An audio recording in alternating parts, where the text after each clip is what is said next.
ഏതായാലും ലഹരിയിൽ നമ്മുടെ യുവതലമുറ വല്ലാതെ നശിച്ചു പോവുകയാണ്.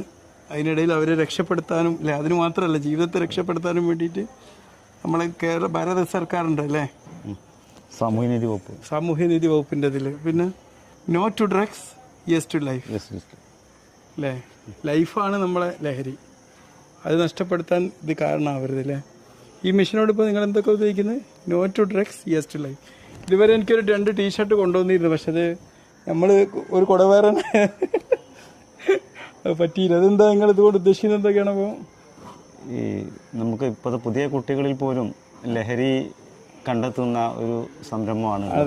ലഹരി ഉപയോഗം കേട്ടുകേൾവി ഇല്ലാത്ത ലഹരിയാണ് ഇപ്പോൾ കുട്ടികളിൽ പോലും കണ്ടെത്തുന്നത്, അറിയപ്പെടുന്നത്. അപ്പോൾ അതിന് ഭാരത സർക്കാർ അത് തടയിടാൻ വേണ്ടി ഭാരത സർക്കാരിന്റെ നേതൃത്വത്തിൽ നഷാമുക്ത് ഭാരത് അഭിയാൻ എന്ന ഒരു പദ്ധതി കൊണ്ടുവരുന്നുണ്ട്.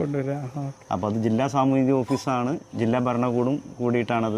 ഇതിന്റെ ഭാഗമായിട്ട് ഇപ്പോൾ കളക്ടറൊക്കെ എല്ലാം ചേർന്നൊരു അതെ സൈക്കിൾ റാലി നടത്തി, പിന്നെ ഞങ്ങളൊരു ക്യാമ്പ് നടത്തി, ക്വിസ് മത്സര പരിപാടികൾ നടത്തി, വിവിധ പരിപാടികൾ, ഏതായാലും 180ഓളം പരിപാടികൾ ഇപ്പോൾ ഞങ്ങൾ നടത്തി കഴിഞ്ഞു, പല സ്കൂളുകളിലും ഒക്കെ ആയിട്ട്.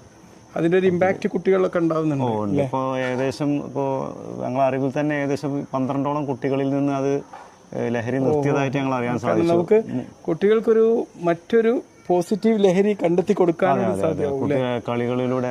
അതുപോലെ കാരണം ഉദാഹരണത്തിന് സൈക്കിൾ റാലി എന്നൊക്കെ പറയുമ്പോൾ അവർക്ക് ആവേശം ഉണ്ടാക്കുന്ന ഒരു കാര്യമാണ്. നമ്മൾ വെറുതെ ലെക്ചറിങ് നടത്തിയോണ്ട് കുട്ടികൾ നന്നാവില്ല. പഠനപരമായിട്ട് പഠനമാണ് അവരെ ലഹരി എന്നും കൂടി അതിൽ ഉൾപ്പെടുത്തുന്നുണ്ട്. Thank you. ഏതായാലും നമ്മളെല്ലാവരും ഇതുമായിട്ട് കോപ്പറേറ്റ് ചെയ്ത് പോവാണ്. നമ്മൾ ബ്ലോഗിലൂടെ ഒക്കെ വഴി ഇതിനു വേണ്ടിയിട്ടുള്ള എല്ലാ പ്രൊമോഷനും സപ്പോർട്ടും നമ്മുടെ ഭാഗത്തു നിന്നുണ്ടാവും.